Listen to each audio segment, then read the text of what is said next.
하나님의 말씀입니다. 구약성경 역대하 20장 14절부터 19절입니다.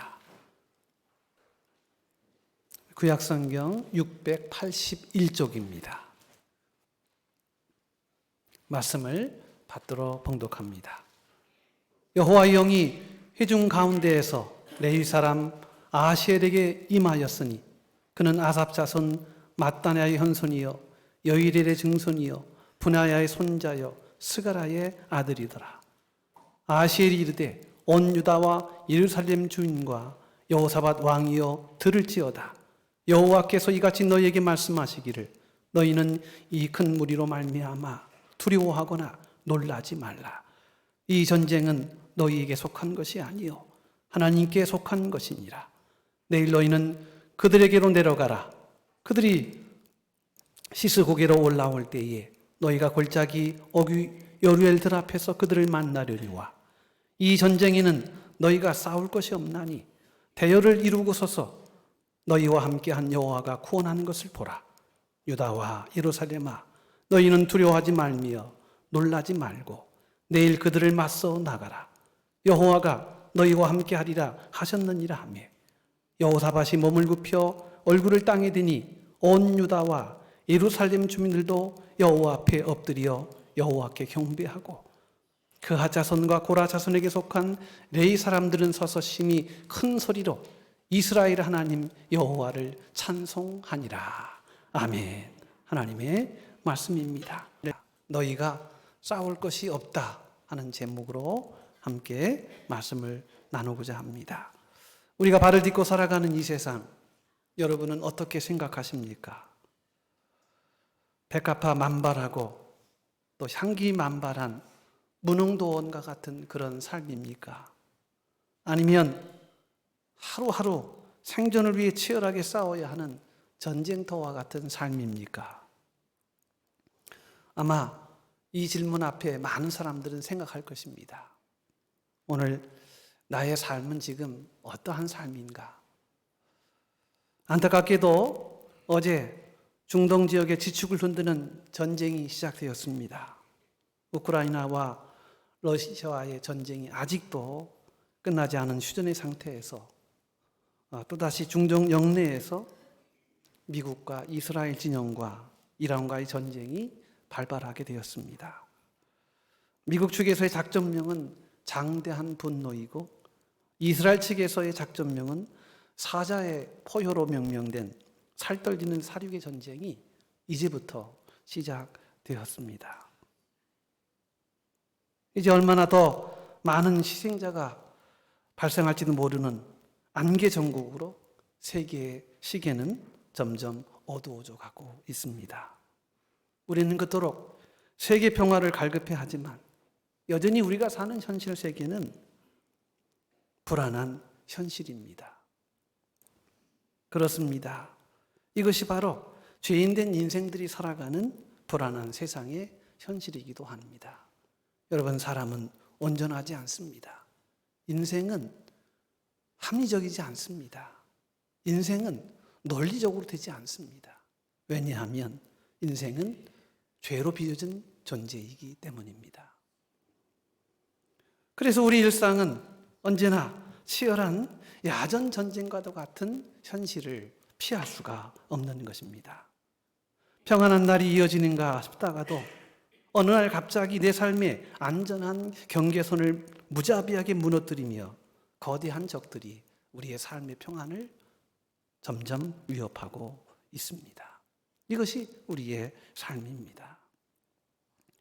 오늘 우리가 함께 읽은 본문 역대하 20장에 등장하는 유다왕 여호사밧이 직면한 현실도 바로 이와 같습니다. 유다라고 하는 나라가 있었습니다. 그 옆에는 모압과 암몬과 그리고 마온이라고 하는 그런 족속들이 살고 있는 나라가 있었는데 어느새 이 세 민족이 거대한 연합국이 되어 사해 바다를 건너 유다의 턱 밑인 엔게디까지 진군을 하게 되었습니다. 예루살렘에서 이 엔게디까지 거리는 약 한 78에서 80km입니다. 제가 찾아보니까 버스로는 한 1시간 20분 정도. 그러나 당시 건장한 병사들의 걸음으로는 하룻길 정도가 되는 그리 멀지 않은 거리에 놓여 있었습니다. 이제 코앞에 연합국들이 몰려와서 예루살렘의 평안과 안전을 위협합니다. 막지 못하면 이제 예루살렘도 끝장인 것입니다. 문제는 모압과 암몬과 그리고 마온 사람들의 이 거대한 연합군은 결코 오합지졸이 아니었다는 것입니다. 막강한 군대였습니다. 철저히 훈련된 군대요, 또 숫자를 헤아릴 수 없을 조차 없는 거대한 무리들이 지금 적개심을 가지고 예루살렘을 공격하고 있는 것입니다. 그러나 안타깝게도 유다가 가진 병력과 무기로는 방어선조차도 제대로 구축할 수 없는, 말하자면 국가의 존망이 걸린 절대 위기에 직면하게 된 것입니다. 바람 앞에 등불과 같은 신세가 되었습니다. 그토록 평화를 희망했지만 그러나 현실은 그 평화를 끊임없이 위협합니다. 여러분, 이것이 우리가 살아가는 이 현실계의 삶입니다. 성도 여러분, 오늘 우리의 삶에도 불시에 우리의 삶을 위협하는 모압과 암몬과 그리고 마온의 악한 연합군들이 우리를 시시각각으로 넘어뜨리려 우리를 건드립니다. 어떤 분들에게는 육신의 질병이라고 하는 무서운 그러한 적들로 우리의 건강한 삶을 위협합니다. 어떤 분들에게는 하루아침에 무너져버린 물질로 인하여 그의 인생의 삶의 균형이 깨지고 맙니다. 어떤 분들에게는 또 마음대로 지키지 않는, 해결되지 않는 자녀의 문제로 혹은 사랑하는 사람과의 이 관계의 단절이라고 하는 이런 적들이 모압과 암몬과 그리고 마온의 연합군처럼 불시에 때로 우리의 삶의 안정을 흔들 때가 너무나 많습니다. 이런 적들이 한꺼번에 때를 이루어 우리의 숨통을 조여오는 그런 현실을 우리는 자주 직면하기도 합니다. 삶의 평안함을 허무는 이런 인생의 악한 연합군들이 몰려올 때 우리는 어떻게 반응하지요? 우리 내면에서는 불안과 두려움의 사이렌이 요란하게 우리의 마음을 흔들어 버립니다. 큰일 났다. 빨리 무언가를 해야 돼. 내가 취할 수 있는 모든 인맥을 다 동원해서 이 문제를 막아야 돼. 내가 가진 모든 경험과 지식을 짜내서 이 상황들을 어떻게든지 막아내야 돼. 이렇게 끊임없이 우리의 마음을 흔들어 버립니다. 세상은 우리에게 끊임없이 이렇게 속삭입니다. 내가 가진 칼과 창을 빨리 뽑아들어라. 내가 싸우지 않으면 너는 죽고 마라. 하고 끊임없이 우리를 불안의 경지로 몰아갑니다. 오늘 유다의 여호사밧 왕도 우리와 똑같은 성정을 가진 인간이었습니다. 그도 두려워했습니다. 오늘 읽지 않았습니다만 이 역대하 20장 1절부터의 전체적 맥락을 보면 3절에 여호사밧이 두려워하였다. 이렇게 성경은 기록하고 있습니다. 여호사밧은요, 믿음이 좋은 왕이었어요.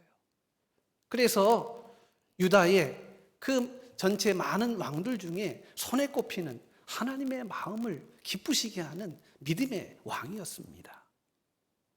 여러분, 그러나 그도 인생의 갑작스러운 위기 앞에 두려움을 떨칠 수가 없었던 것입니다.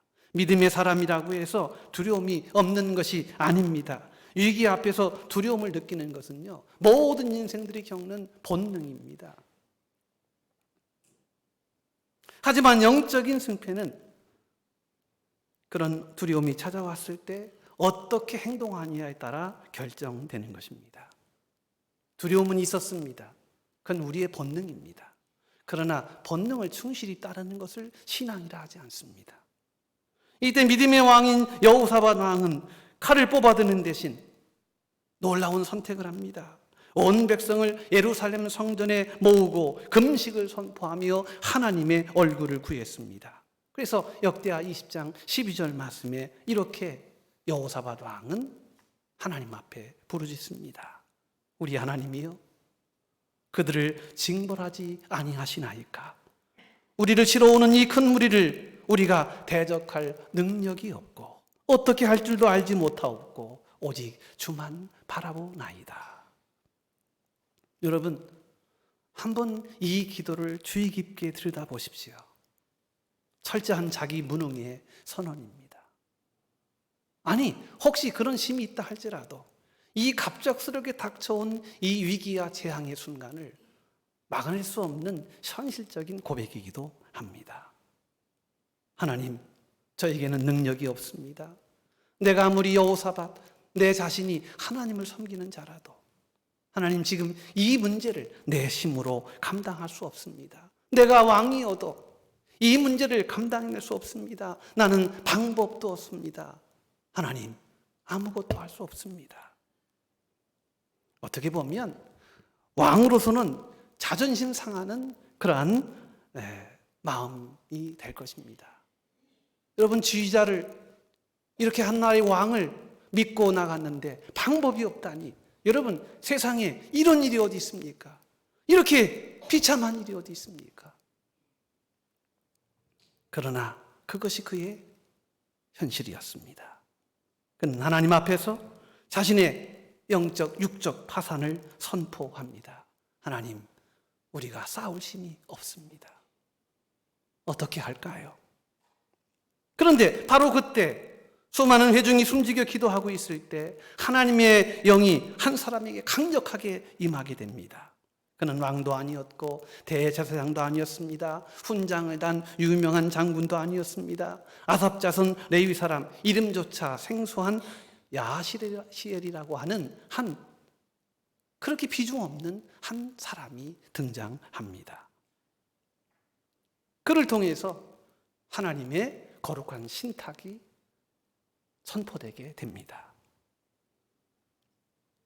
오늘 15절 16절 말씀에 보니까 아시엘이 이르되 온 유다와 예루살렘 주민과 여호사밧 왕이여 들을지어다. 여호와께서 이같이 너희에게 말씀하시기를 너희는 이 큰 무리로 말미암아 두려워하거나 놀라지 말라. 이 전쟁은 너희에게 속한 것이 아니요 하나님께 속한 것이라. 17절 말씀에는 이 전쟁에는 너희가 싸울 것이 없다. 이렇게 아시엘이라고 하는 하나님의 영이 충만한 선지자를 통해서 그 위기의 때에 마치 목마름에 새로운 단물을 허락하듯 하나님의 말씀이 선포되어졌습니다. 여러분, 우리는 성경을 통해서 세상을 이해합니다. 성경을 통해서 세상의 만사를 우리는 깨달아갑니다. 성경 66권에 나타나신 하나님의 역사의 방법이 언제나 그렇습니다. 놀라운 사실은요, 언제나인데요, 변함없이 언제나입니다. 하나님은 절망의 위기 순간에 하나님의 백성들을 말씀으로 찾아오신다는 것입니다. 귀가 열리고 마음이 열리고 하나님께 가까이 하는 사람들에게는요, 이 절망의 때 하나님의 말씀이 들리기 시작하는 것입니다.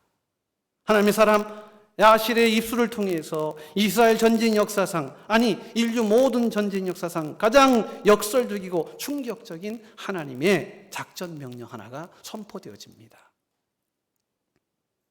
장엄한 분노도 아니고 사자의 포효도 아닌 오늘 이 3개국의 연합국과의 싸움에서 야시엘을 통해서 하나님이 주신 작전명입니다. 오늘 17절 상반절의 말씀입니다. 너희에게는 이 전쟁에는 너희가 싸울 것이 없다. 이게 작전명이에요. 성도 여러분, 적이 시퍼런 칼을 들고 코앞까지 다가왔는데 싸울 것이 없다니요. 도대체 이게 무슨 의미입니까? 포기하라는 것입니까? 항복하라는 것입니까? 그러나 결코 그것은 아닐 것입니다. 오늘 이 제목처럼 너희가 싸울 것이 없다 하는 말씀을 통해서 하나님이 어떻게 막힌 곳에 길을 내시는지, 하나님이 어떻게 불가능한 상황을 기적으로 만들어 가시는지, 그 하나님의 위대한 역사를 오늘 이 말씀을 통해서 배우게 됩니다. 너무나도 감사하게 오늘 우리의 찬양, 성가대 이 찬양대 찬양의 그 모든 해답을 우리에게 주셨습니다. 길을 만드시는 하나님, 기적을 행하시는 하나님, 그는 바로 우리의 하나님이십니다. 그분이 우리에게 말씀하십니다. 너희에게는 싸울 것이 없다. 여러분, 이 싸울 것이 없다는 말씀의 첫 번째 의미는 무엇입니까? 이 전쟁의 주권과 작전 통제권이 나에게 있지 않다는 것입니다. 15절 말씀처럼 두려워하거나 놀라지 말라. 이 전쟁은 너희에게 속한 것이 아니요 하나님께 속한 것이니라. 여러분, 전쟁은 누구에게 속해 있다 하는 것입니까? 하나님이 하신다는 거예요. 여러분, 하나님께 속해 있다고 야하시엘은 분명히 쐐기를 받고 있는 것입니다.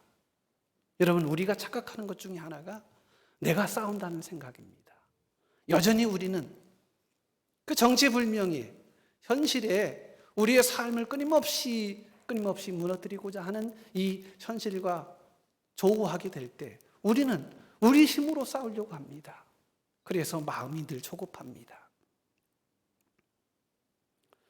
여러분, 성경 전체를 관통하는 가장 중요한 신학적 주제가 하나 있어요. 그 신학적 주제가 뭐냐 하면 여호와의 전쟁이라는 것입니다. 여호와의 전쟁. 이스라엘 백성이 출애굽하여 가나안 땅을 정복했을 때를 생각해 보십시오. 이스라엘 백성들이 군사력이 뛰어나서 가나안 7족속을 몰아내는 것이 결코 아닙니다. 그 어려운 전쟁과 그 싸움의 한복판에서 하나님이 역사하셨습니다. 때로는 우박을 내리셨고, 여호수아가 아모리 사람들과 싸울 때는 하나님이 태양과 달을 멈추시며 친히 하나님이 싸워 주셨습니다. 이게 무슨 말입니까? 네가 싸우는 게 아니야. 하나님의 싸움이라는 것입니다. 이 싸움은 네 것이 아니야. 이것은 내가 싸우는 거야. 여러분, 우리의 신앙의 가장 중요한 본질을 말씀하고 있는 것입니다. 그런데 우리는 어떻습니까? 마치 우리가 인생의 주도권을 가지고 우리가 싸우는 싸움이라고 단정하고 임하는 때가 얼마나 많은지 모릅니다. 심지어 믿음이 있다고 하는 사람들마저도 그런 방식을 포기하지 않습니다. 인생의 위기 앞에서 성도들도 쉽게 지치고 탈진하고 밤잠을 설치며 신경쇠약에 걸린 사람들처럼 예민하고 뾰족해져 갑니다. 왜 그럴까요? 내가 내 인생의 최고 사령관이 되려고 하기 때문입니다. 내가 모든 상황을 다 통제할 수 있고 내 전략과 지혜로 싸울 수 있고 내 힘으로 싸워서 이기려고 바둥바둥 거리기 때문이라는 거예요. 내 인생의 무게를 내가 다 짊어지려고 하니 뼈가 무너지고 살이 녹아내리는 것입니다. 여러분, 그렇지 않습니까? 그러나 성경은 우리에게 분명한 본질적 원리를 말씀하고 있어요. 너희가 싸울 것이 없다. 여러분, 공감하지 않으시죠? 별로 그렇게 와닿지 않으시죠? 예, 그러나 좀 더 믿음이 깊어지면 여러분, 이것보다 더 큰 진리가 없습니다. 잠언 21장 32절입니다. 싸울 날을 위하여 마병을 예비하거니와 이김은 여호와께 있느니라. 우리 늘 준비하죠. 그렇죠. 유비무환해야죠. 그러나 유비무환이 우리의 상황을 바꾸는 게 아니에요. 하나님이 싸우시는 싸움이기 때문입니다. 아무리 우리가 내 힘으로 치밀하게 인생의 마병을 준비해도 궁극적 승패를 결정하신 분은 오직 여호와 하나님이십니다. 그분만이 길을 만드시고 그분만이 기적을 행하시고 그분만이 우리의 하나님 되시기 때문입니다. 사무엘상 17장에 보면 영적 전투의 본질을 너무나 잘 보여주는 그런 장면을 우리가 대하게 됩니다. 너무 많이 해서 이미 그냥 귀가 닳아버릴 정도로 그렇게 들었던 이야기입니다. 소년 다윗과 블레셋의 거인 장수 골리앗의 대결입니다. 당시 이스라엘의 초대 왕 사울은 골리앗과 싸우러 나아가는 다윗에게 자신이 입던 갑옷을 입히고 투구를 씌워줍니다. 그러니까 당시 왕만이 입을 수 있는 최고의 무기, 최고의 도구, 최고의 방법, 최고의 그런 모든 도구들을 사용하여 나가 싸우라는 것입니다. 이것은 사울의 방식이었어요. 내가 가지고 있는 것, 내가 소유하고 있는 것. 그러나 다윗은 그것이 거추장스럽다 하며 벗어 던집니다. 왕의 호의를 거절합니다. 그리고 그는 엘라 골짜기에 나아가 무릎을 꿇고 매끄러운 돌 5개를 골라 주머니에 넣고 골리앗을 향해 전력 질주합니다. 그때 다윗이 골리앗을 향해 달려나가면서 외쳤던 내용이 사무엘상 17장 47절 말씀입니다. 이렇게 고백합니다. 여호와의 구원하심이 칼과 창이 있지 아니함을 이 무리에게 알게 하리라. 전쟁은 여호와께 속한 것인즉 그가 너희를 우리 손에 넘기시리라. 여러분, 전쟁은 누구 거라고요? 그 본질은 하나님이 싸운다는 거예요. 이거 모르면 우리는 마치 물먹은 하마처럼 늘 그 우리의 심사를 흐트러뜨리고 우리를 끊임없이 무기력으로 빨아들이는 그런 인생의 어리석음 속에 헤어나오지 못하는 것입니다. 여러분, 다윗은 도약들을 던지기 전에 무엇을 했습니까? 다윗이 그 짱돌 5개를 들어서 골리앗을 향해 던지기 전에 그가 한 것이 있었습니다. 그것은 무엇입니까? 이 싸움의 본질을 파악한 거예요. 그 본질이 무엇입니까? 이 싸움은 하나님 영역이다. 내 영역이 아니다. 나중에 말씀드리겠습니다만, 그러면 우리가 손 놓고 있다는 그런 의미 아닙니다. 골리앗, 내가 아무리 커도 이 싸움은 내 싸움이 아니라 너는 잘못 걸렸어. 만군의 여호와 하나님 앞에 너는 도전장을 내민 것이야. 이 싸움은 우리끼리의 육적 싸움이 아니야. 이 싸움은 하나님이 주도권을 갖고 있는 하나님 소유의 싸움이야.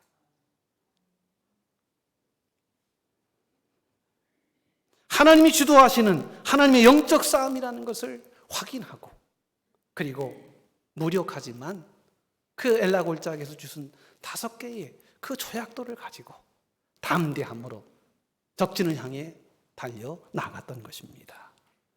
여러분, 이게 바로 신앙이라는 거예요. 이게 믿음이라는 거예요. 내심으로 싸우는 것이, 여러분, 그게 우리 인생의 최종적 목적이 아닙니다.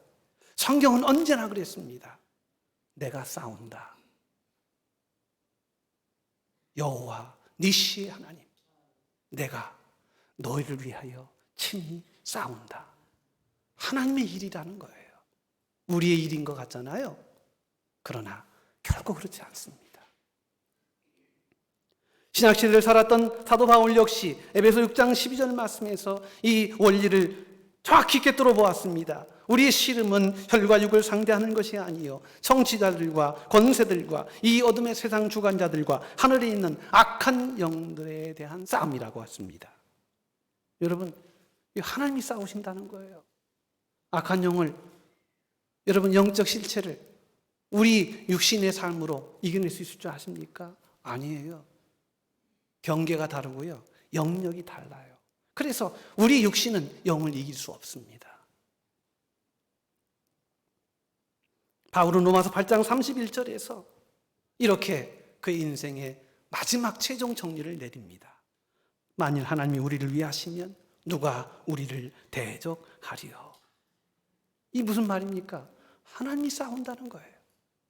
하나님의 일하심이라는 거예요.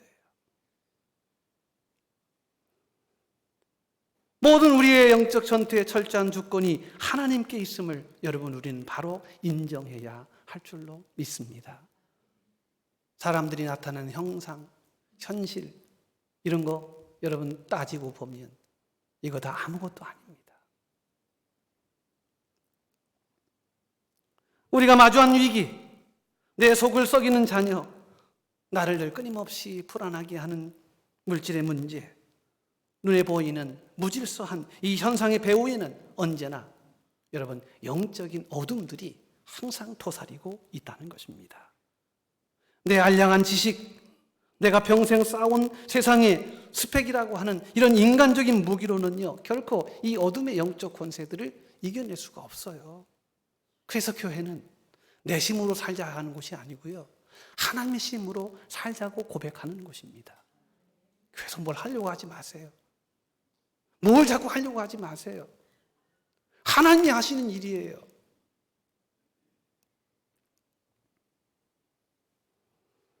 사랑하는 성도 여러분, 오늘 우리를 늘 짓누르고 있는 수많은 문제, 그 질병, 그리고 두려움을 향해 오늘 우리는 이 말씀에 의지하여 이렇게 선포해야 합니다. 이 질병은 내 것이 아니라 하나님께 속한 것이야. 내 자녀의 꼬여버린 앞길, 벼랑 끝에 선 이 모든 일들의 위기는 내 지휘권 아래 있는 것이 아니라 만군의 하나님 작전 통제권 안에 있는 거야. 하나님이 하시는 거야. 여러분, 질병도 하나님이 허락하지 않으시면 허락하지 않는 거예요. 우리의 불행도요, 우리는 불행이라고 생각하지만 하나님은 우리를 그것을 통해서 우리를 선한 길로 인도하시고자 하는 하나님의 교육적 배려입니다. 어느 것 하나라도 하나님의 손길이 미치지 않은 것이 없습니다. 우리는 이 말씀을 통해서 깊이 생각해야 합니다. 너희가 싸울 것이 없다.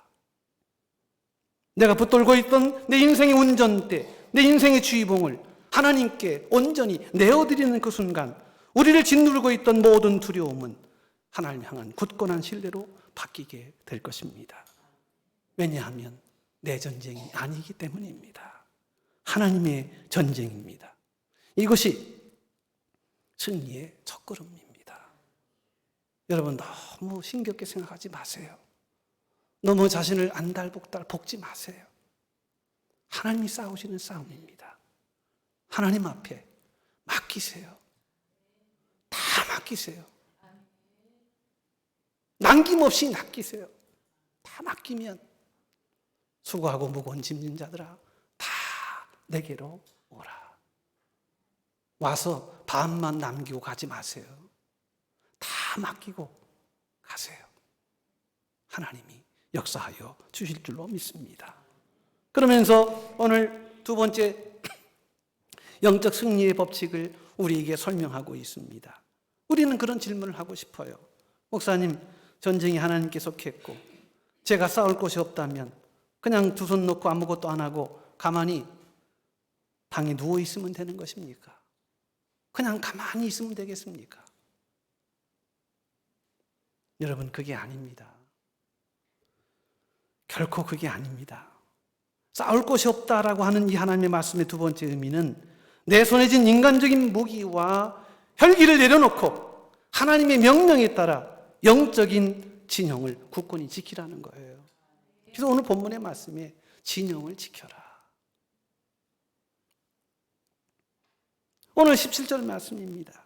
이 전쟁에는 너희가 싸울 것이 없나니 항우를 이루고 서서 너희와 함께한 여호와가 구원하는 것을 보라. 그래서 오늘 항우를 이루고라는 말이 있습니다.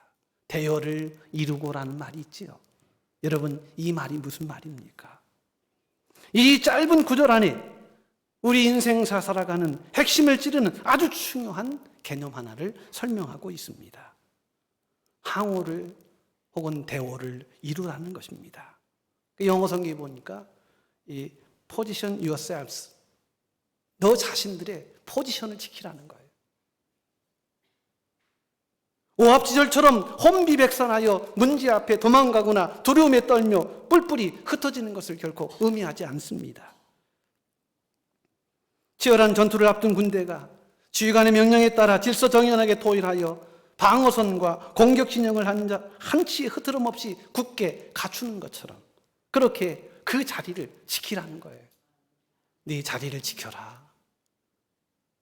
아무것도 하지 말라는 게 아니라 그 자리를 지키라는 거예요.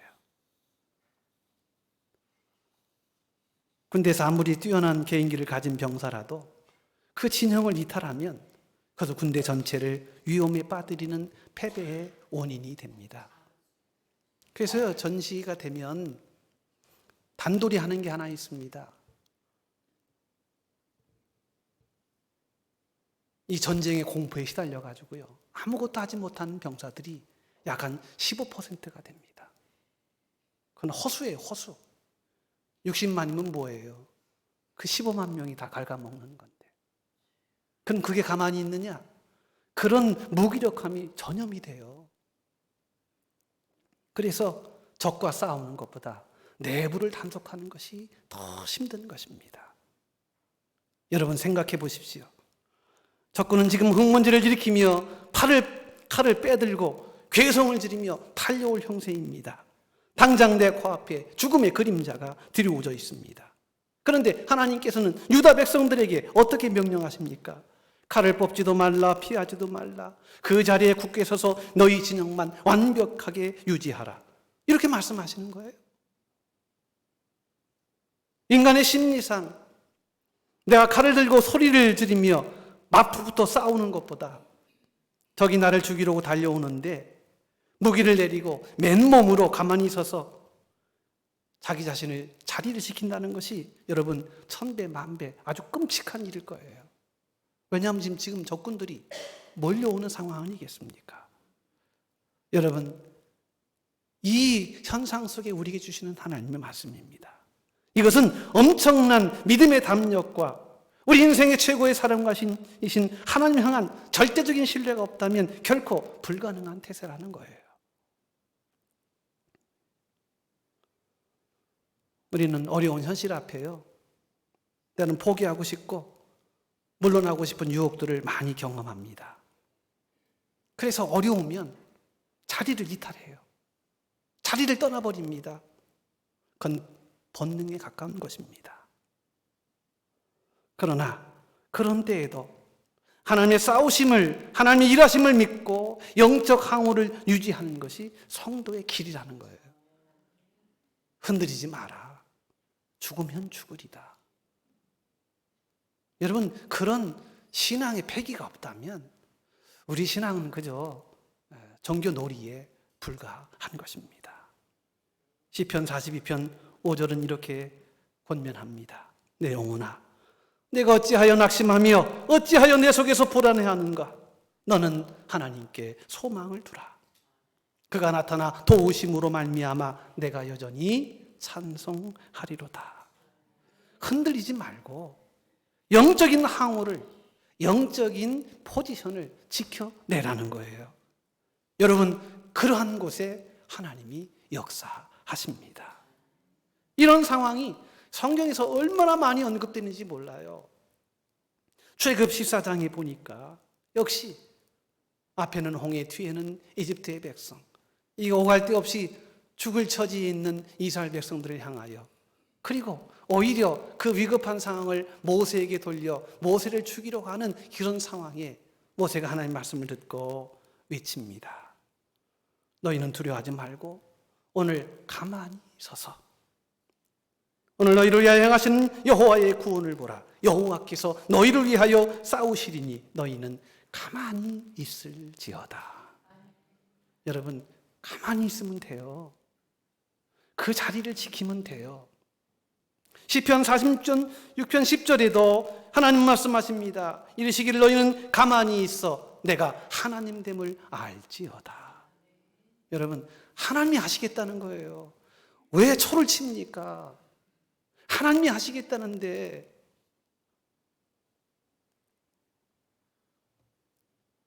조급하게 움직이지 말고 멈추어 서서 하나님이 어떻게 일하시는지를 여러분 믿음으로 보라는 거예요.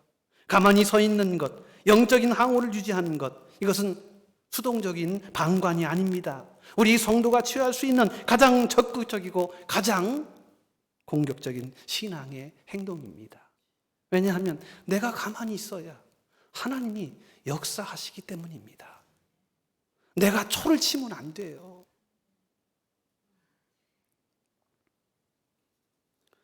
오늘날 우리에게 항우를 이룬다는 것은 구체적으로 무엇을 의미합니까? 위기가 닥쳐왔을 때 하나님의 약속을 멀리하고 내 얄팍한 방법, 나의 혈기, 인간적인 조급함을 십자가에 다 내려놓고 내가 마땅히 있어야 할 예배의 자리, 기도의 자리, 말씀의 자리, 거룩한 하나님과의 동행의 자리를 타협 없이 굳건히 지켜내는 것, 그것이 영적인 대오를 유지하는 거예요. 인생살이 어렵고 허무하다고, 어려워졌다고, 힘들다고, 예배를 등한시하고 예배의 자리를 사수하지 않고 사람들의 도움을 구하러 다니는 것, 진영을 이탈하는 거예요. 영적인 대오를 무너뜨리는 것입니다. 몸이 아프고 마음이 답답하다고 기도의 자리를 떠나 세상의 위로를 찾아 헤매는 것, 영적 항우를 무너뜨리는 것입니다. 여러분, 그렇게 하지 말라는 거예요. 그럴 때일수록 더욱더 영적 항우를 유지하라는 거예요. 내 자리를 지키라. 인간적으로, 세상적으로 반응하지 말고 하나님의 일하심을 믿고 영적인 대오를 흔들림 없이 지켜내는 것입니다. 여러분, 흔들리지 마십시오. 이리저리 사람 찾아다니며 동요하지 마세요. 사람들이 모여서 하는 생각들, 이야기들은요, 다 허무한 것이에요. 사람의 위로는 잠시뿐입니다. 하나님이 분명히 약속하셨습니다. 너는 싸울 것이 없다. 믿으십니까? 그럼 아멘도 크게 해보세요. 아멘? 여러분, 하나님이 일하시도록 우리를 철저히 내려놓아야 합니다. 여러분은 그저 하나님이 말씀하신 그 말씀의 자리, 믿음의 방어선에 굳게 서 있기만 하면 됩니다. 여러분, 기도하십시오. 예배하십시오.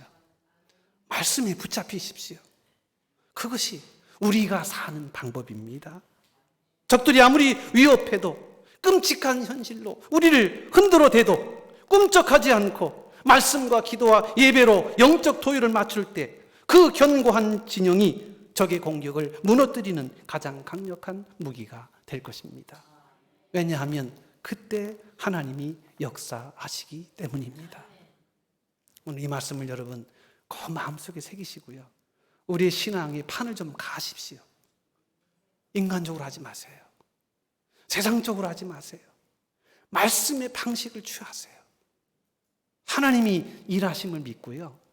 길을 만드신 하나님, 기적을 행하시는 하나님, 그는 바로 우리의 하나님이시요. 그분이 우리에게 말씀하십니다. 내가 싸울 테니 너는 싸우지 마라. 너는 싸울 것이 없다.